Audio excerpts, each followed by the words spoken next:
Inggris membuat langkah baru sebagai pembuktian pengakuan negara Palestina. Di situs resmi pemerintahnya, Inggris memperbarui peta dan keterangan istilah untuk wilayah Palestina. Jika Inggris sudah membuktikan dukungannya ke Palestina, bagaimana dengan Indonesia? Langkah nyata dan strategi apa yang bisa dilakukan? Setelah Presiden Prabowo menyatakan dukungan ke Palestina dalam sidang PBB, kita akan bahas soal ini bersama dengan sejumlah narasumber saudara yang sudah hadir melalui sambungan daring. Ada Dian Wirenjurit, Duta Besar RI untuk Iran 2012-2016, dan juga Profesor Siti Mutia Setiawati, Guru Besar Bidang Geopolitik Timur Tengah Universitas Gadjah Mada. Selamat pagi, Prof. Siti, Pak Dian. Selamat Selamat pagi, pagi, Mas. Mas Bre. Ya, oke. Salam sehat, Bapak Ibu. Saya mau ke Pak Dian terlebih dahulu. Pak Dian, ini Inggris sudah mengakui Palestina, tidak hanya secara lisan, tapi juga tercantum di situs resminya. Di petanya di sana terkait dengan travel guide gitu ya, sudah ada tulisan Palestina di sana. Menurut Anda seperti apa? Terima kasih. Satu perkembangan yang positif, jelas, bagus. Tapi kalau mau jujur, yang namanya peta dunia itu kan peta politik. Setiap saat bisa berubah. Jadi kalau dalam kaitan ini, perubahan sikap Inggris juga buat saya tidak terlalu membuat perubahan banyak di lapangan. Karena kenyataannya, suka atau tidak suka, ya masih tetap diduduki kok. Artinya apa? Karena langkah Inggris itu juga tetap tidak diakui oleh Israelnya yang sebagai negara penduduk yang menduduki. Jadi masih panjang jalannya. Tapi saya mau mengingatkan lagi ya teman-teman, bahwa apa yang disampaikan Bapak Presiden Prabowo di PBB kemarin bukan hal baru. Makanya tolong diperhatikan kata-kata beliau. Indonesia reiterated, menegaskan kembali. Posisi dasar Indonesia itu sudah dari kapan-kapan ya mengakui Israel. Tidak ada yang baru dan kita pegang konsisten. Two state itu sudah menjadi dasar penyelesaian yang kita pegang. Jadi tolong kita memahaminya jangan semata-mata seakan-akan kita baru mengakui sekarang atau belum lama. Jadi kita sudah memegang teguh sikap itu. Nah kalau ditanya apa yang bisa dilakukan oleh Indonesia di sana, saya kira terlalu banyak hal yang tidak memungkinkan kita berpartisipasi aktif di lapangan, apalagi dalam mempush Israel. Karena kuncinya ada dua, satu Israel, satu Amerika.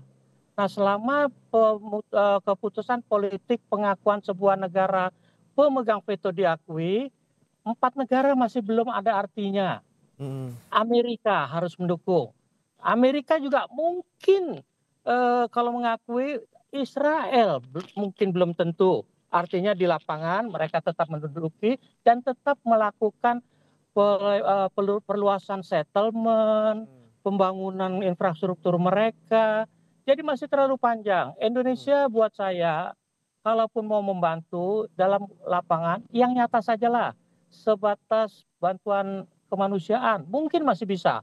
Tapi untuk membantu menyelesaikan sampai two state solution berdiri terlalu jauh dan akan sia-sia karena sudah terlalu banyak juga negara yang mengambil inisiatif.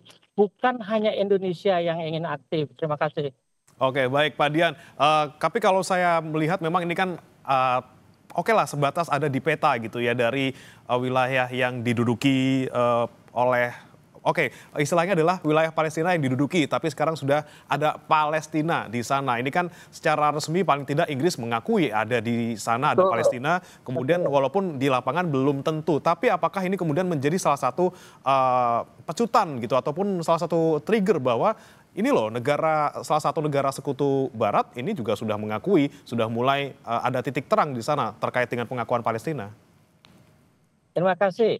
Kalau sekedar peta, ya kalau kita lihat semua peta negara di dunia yang 150-an negara sudah mengakui, ya pasti negara Palestina sudah ada di sana. Tapi kembali, lihat peta Amerika, pasti tidak ada. Lihat peta Israel, pasti tidak ada. Nah, dua inilah yang menentukan perkembangan politik di lapangan.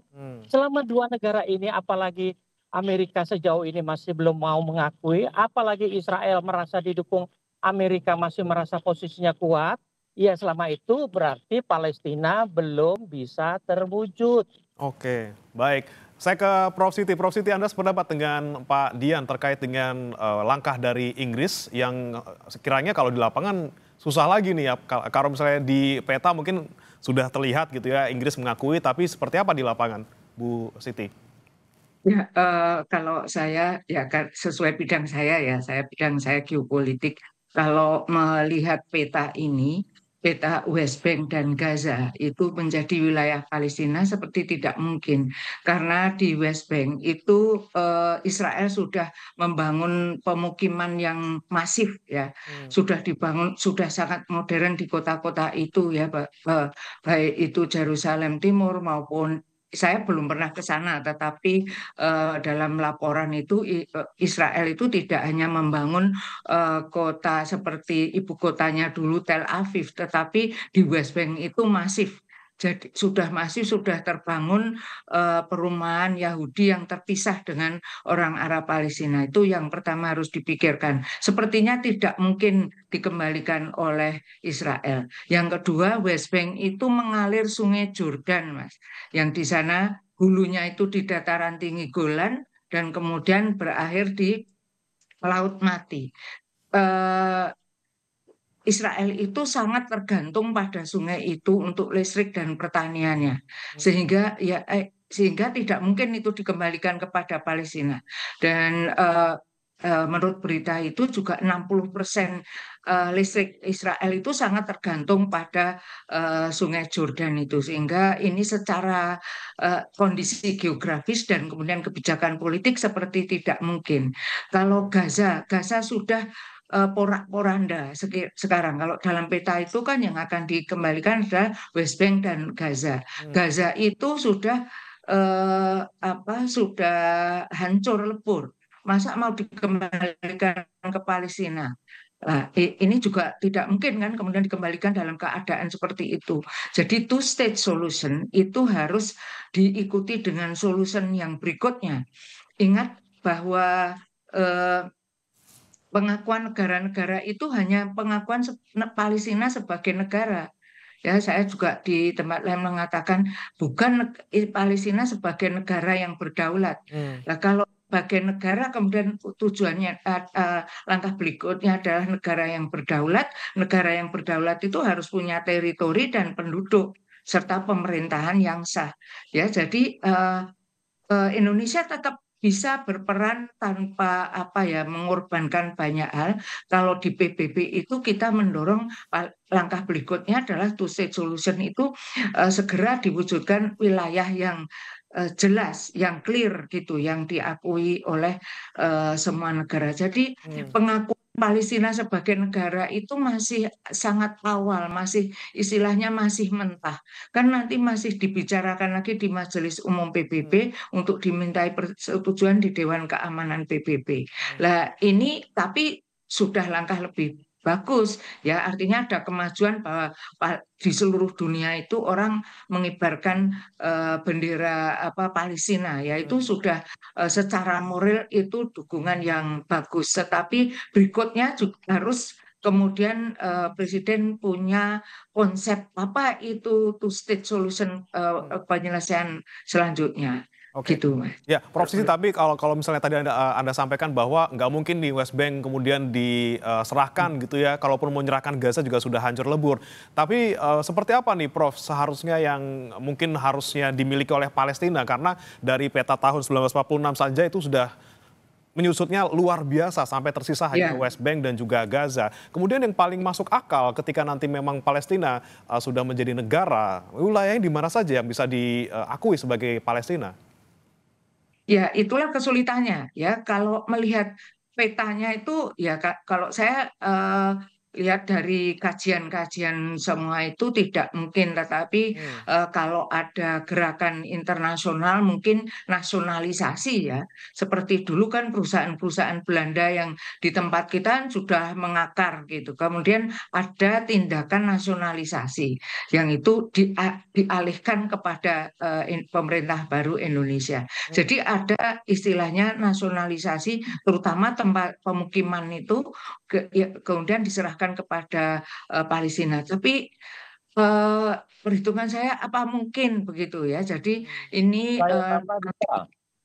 nanti. Jadi yang pertama dulu adalah menindaklanjuti hasil dari Ketua Komisi Penyelidikan Independen PBB yang telah mengatakan bahwa serangan Israel ke Gaza sejak 2023 itu adalah tindakan kriminal yang digolongkan dengan kejahatan perang dan genosida. Itu dulu harus dikejar. Jadi ini hasil dari Komisi Independen PBB loh. Ya, jadi dia mengatakan bahwa ada 3 yang bisa kita tuntut untuk penjahat perang itu, yaitu Isaac Herzog itu Presiden Israel, kemudian Perdana Menteri Israel Benjamin Netanyahu, dan Yoav Gallant itu mantan Menteri Pertahanannya. Ini hasil ini harus dikejar dulu. Kalau sudah ini merupakan kejahatan perang, lah itu baru nanti penyerahan wilayah itu bisa.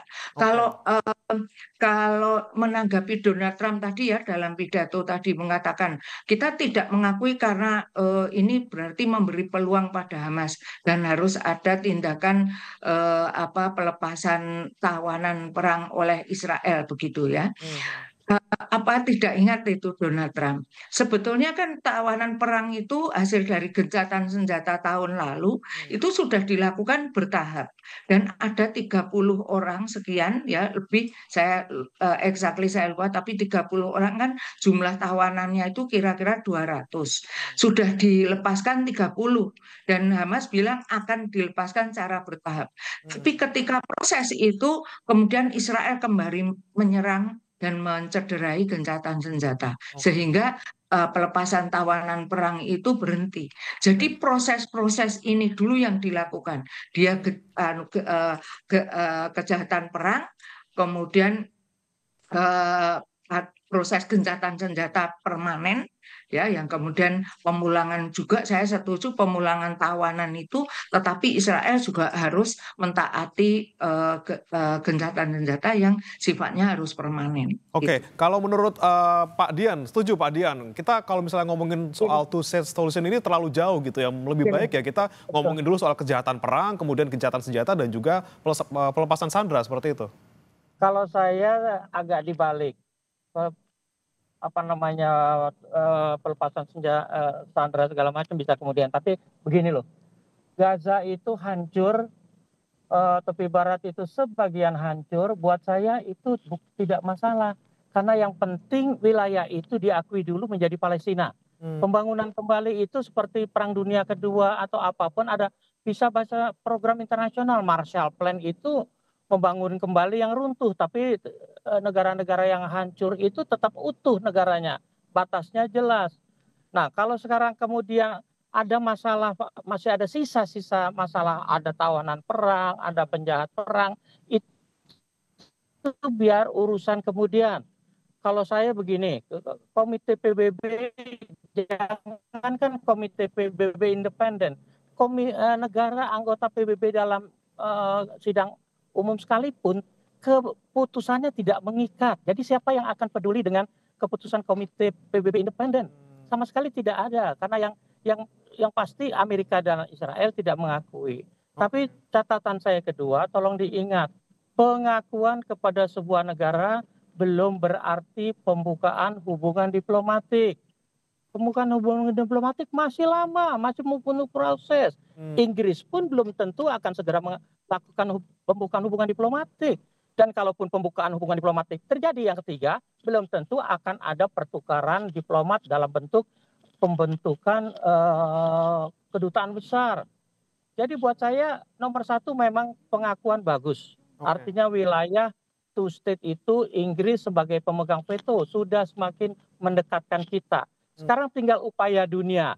Bagaimana Amerika diyakinkan sehingga dia bisa menekan Israel menerima keputusan ini. Masalahnya ini politik. Di masa Barack Obama, Clinton, bahkan Biden, sebenarnya peluang itu sudah ada. Semua bubar gara-gara Donald Trump. Terima kasih.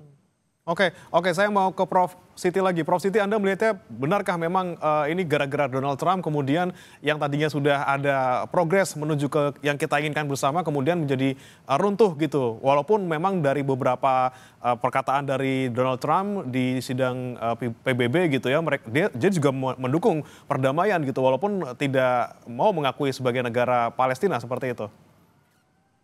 Ya, kalau gara-gara Donald Trump memang semuanya itu kan kalau menurut sejak dulu saya berpendapat bahwa semua itu kuncinya ada pada Amerika ya. Hmm. Karena dia memegang hak veto dan dia selalu tabiatnya itu selalu memveto hal-hal yang merugikan Israel. Jadi bukan hanya Donald Trump sebetulnya, tetapi presiden yang sebelumnya pun demikian. Hanya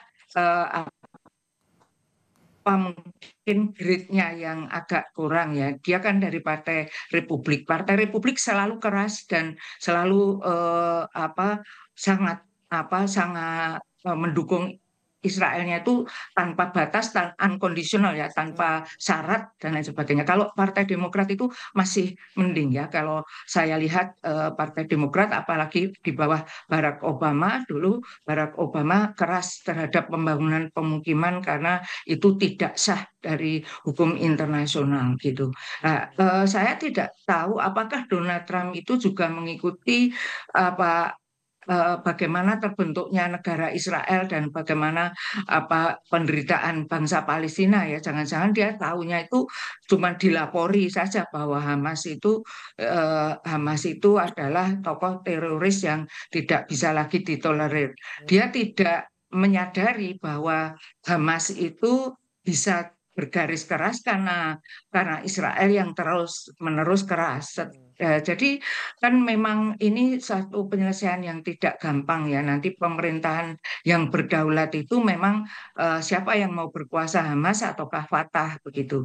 Ya, tapi ini kalau ada rekonsiliasi di antara Hamas dan Fatah dan kalau Israel itu sudah tidak keras lagi, saya yakin Hamas juga akan berkurang. Sama dengan Hizbullah di Lebanon. Ya, ketika Israel itu sudah terusir dari Lebanon, ya, Hizbullah itu Ngajar, tidak ngajar, melakukan kekerasan-kekerasan. ngajar. Ya. Ya. Ya, silakan dilanjutkan Bu Siti. Ya, jadi Ya. ini kalau perilaku Amerika Serikat terhadap konflik Arab Palestina Israel ini memang seperti tidak memahami sejarah dulu. Jadi kalau Inggris itu kan sudah sadar ya, kalau saya sadar dia salah karena mengeluarkan deklarasi Balfour tahun 1917 yang mengizinkan orang Yahudi seluruh dunia datang ke Palestina ketika Palestina pada waktu itu di bawah mandat Inggris. Nah, ini seperti dia kan menebus dosa lah gitu ya, untuk memperbaiki kesalahannya di masa lalu. Tapi kalau Amerika itu kan pendatang baru. Oke, tapi Prof. Siti kalau kita Di melihat wilayah ini misalnya dia tuh Inggris sudah sebetulnya nggak sadar gitu punya ya. kepentingan langsung. Ya, Inggris gimana sudah Mas? sadar, kita lihat Inggris sudah sadar. Kemudian Ya, negara-negara sekutu lain, Kanada, Australia, ini juga Prancis sudah ya, mulai mendukung juga. Apakah bisa ya. menekan Amerika Serikat juga untuk memberikan sikap yang sama? Kalau apakah bisa menekan itu, saya kira Amerika Serikat itu sudah ditekan. Dan harusnya dia sudah merasa terisolir ya, karena kalau orang wajar, orang yang normal, kalau kita ditekan 4 orang dalam satu komunitas itu 5 orang, harusnya kita menerima yang 4 loh. Kalau Ya. kita sikap kita demokratis loh. Hmm. Ya, sikap yang demokratis itu kan mengikuti yang banyak kan, itu kan demokrasi ya. Kalau dalam satu komunitas 4 orang sudah mendukung, Anda tetap kencang, ya itu enggak normal, itu bukan jiwa demokrat gitu ya, tidak bersifat demokratis. Saya di kantor itu tidak harus voting ya, tapi kecenderungan pada umumnya orang mengarah ke A, banyak orang ya itulah sikap demokrat gitu. Sikap yang demokratis itu adalah mengikuti yang harus yang Oke. besar. Nah, kalau Saya Donald tambah Trump bisa. Ya. freeze ya Mas. Oke, Halo? Mas, baik. saya Prof. Siti? tambah. Ya, Prof. Siti, kami tangkap penjelasan Anda tadi terkait dengan bagaimana kemudian di sebuah komunitas harusnya sikap yang dominan harusnya juga diikuti oleh seluruh anggota gitu ya. Saya mau ke Pak Dian. Pak Dian, tadi sempat Anda sampaikan bahwa tidak banyak sebenarnya bisa dilakukan Indonesia. Tapi kemudian kalau Indonesia dianggap tidak strategis gitu ya, kemudian kenapa kemudian kemarin Trump memanggil Pak Prabowo di pertemuan multilateral Timur Tengah, yang mana di sana isinya negara Timur Tengah semua, hanya Indonesia di sana. Apa yang bisa Anda pandang dari Indonesia kemarin bertemu dengan negara Timur Tengah dan juga Amerika Serikat? Teman-teman, terima kasih Mas Bre. Begini loh, pertemuan-pertemuan seperti itu, apalagi di sela-sela sidang, bukan hal yang aneh. Yang dibicarakan juga belum tentu hanya Palestina. Ada malah yang lebih luas di Timur Tengah. Mungkin juga ada kaitan dengan Iran. Tapi begini loh, upaya diplomatik, saya latar belakangnya diplomatik. Kalau dibilang upaya mendirikan sebuah negara Palestina, ada yang bilang tidak bisa atau tidak mungkin. Buat saya sebagai diplomat, saya harus bilang harus bisa. Karena gini, ketika Sinai diduduki Israel pada perang 67, itu Israel sudah membangun pemukiman, pangkalan militer, pangkalan darat, pangkalan udara, semua sudah dibangun, infrastruktur dibangun. Tapi ketika dikembalikan kepada Mesir pada akibat perjanjian 79, semua dikembalikan, ditinggalkan. Artinya apa? Negosiasi ternyata bisa menyelesaikan tanpa harus ada peluru. Nah, kembali ke peran Indonesia. Teman-teman, saya berkali-kali menyampaikan bahwa tidak hanya menekan Amerika yang amat sangat super sulit, juga Israel, tapi yuk kita mawas diri. Sampaikan ke teman-teman, saudara-saudara kita Palestina, khususnya Hamas, untuk mawas diri. Bahwa kunci penyelesaian ini juga ada pada masyarakat Palestina yang terpecah dan bahkan bermusuhan antara Hamas dan Fatah yang statusnya masih gencatan senjata karena mereka sendiri berperang. Marilah kita meyakinkan khususnya Hamas untuk mulai meninggalkan doktrinnya. Satu, doktrin kekerasan. Dua, doktrin satu negara Palestina dari Sungai Yordan sampai Laut Mediterania. Tiga, mendirikan negara Islam di situ. Kita harus tegaskan dulu sama Hamas, tinggalkan doktrin itu, bergabunglah dengan Fatah, sehingga perundingan akan lebih mudah, lebih realistis, pragmatis, dan lebih sesuai dengan tujuan two-state solution yang dibayangkan semua negara.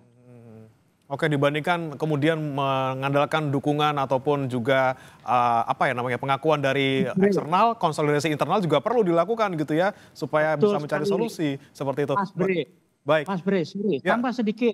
Maaf, kalau mau jujur, yang Indonesia itu terlalu jauh. Kalau cuma sekedar dorongan, puluhan negara juga sudah mendorong. Kalau cuma tekanan, puluhan negara juga tekanan. Apalagi kalau cuma doa restu.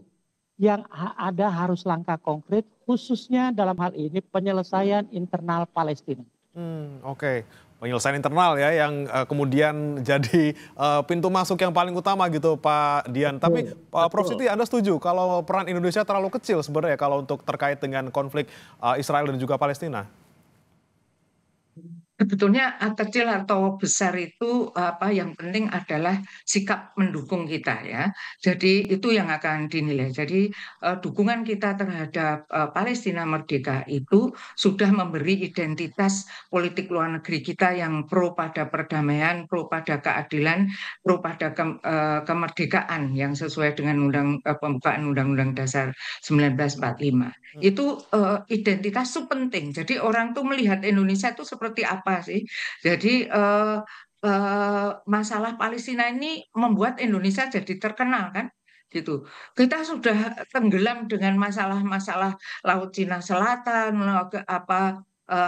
kelapa sawit kita, ya, kita juga merusak ini semua. Itu kan kalau menurut saya dengan adanya masalah Palestina ini Indonesia sebetulnya jadi dikenal negara yang itu tadi yang selalu pro pada kemerdekaan begitu. Jadi kecil atau besar itu sudah hitungannya apa dulu kecil atau besar itu. Kalau menurut saya ya itu sudah besar kalau dibandingkan peranan Indonesia di tempat lain ya. Contohnya yang punya masalah seperti Palestina Israel ini kan bukan hanya dia, masih ada Rohingya di Myanmar ya. Hmm.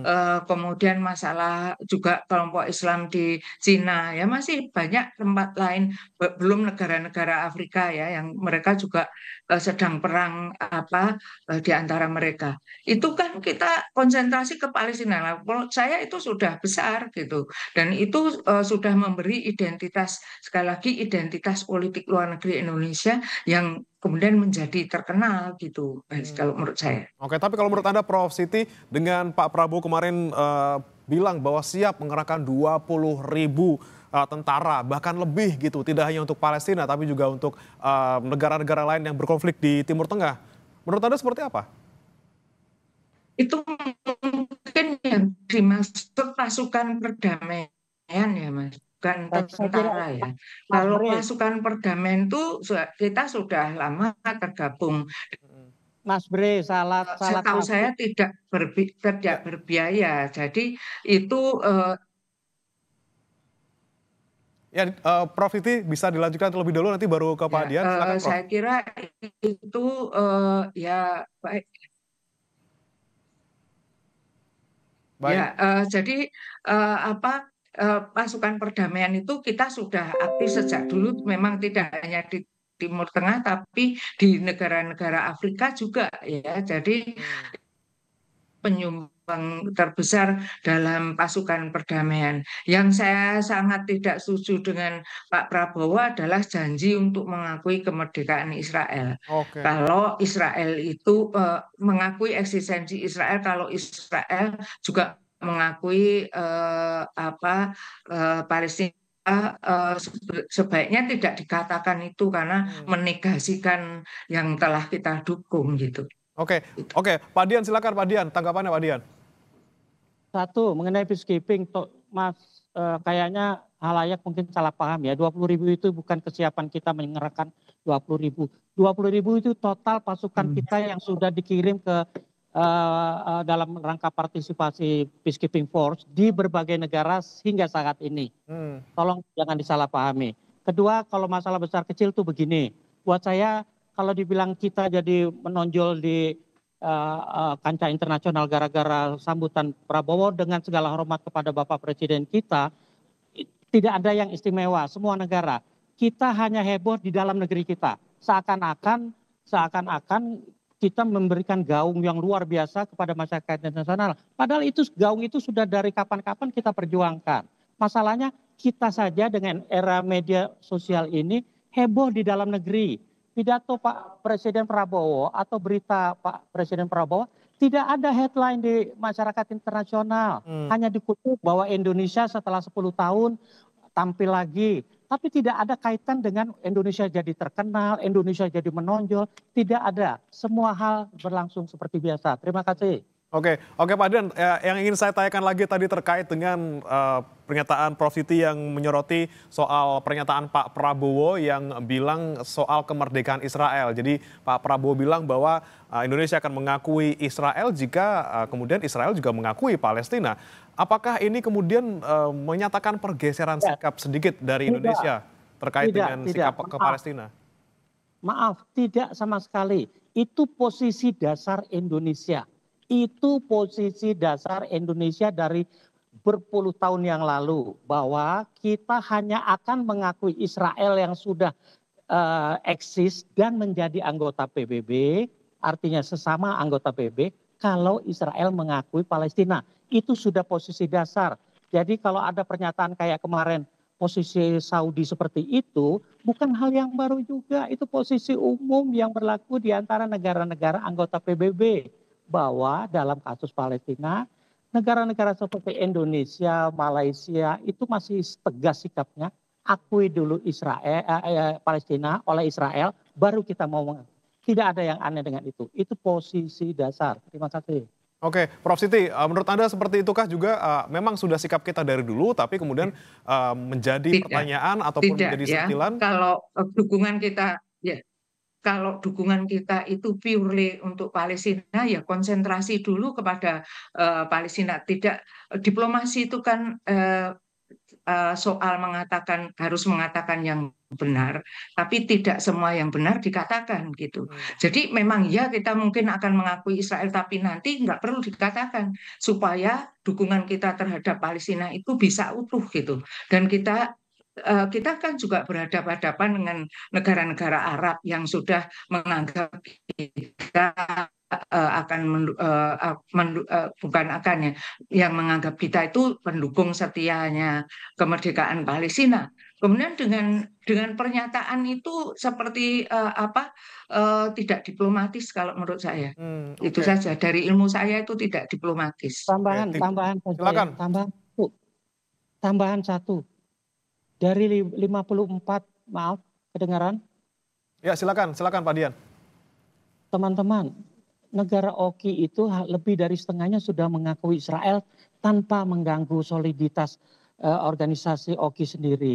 Jadi buat saya bahwa Israel mengakui Palestina, bahwa kemudian Indonesia mengakui, itu bisa ada waktu yang tidak dengan sendirinya segera.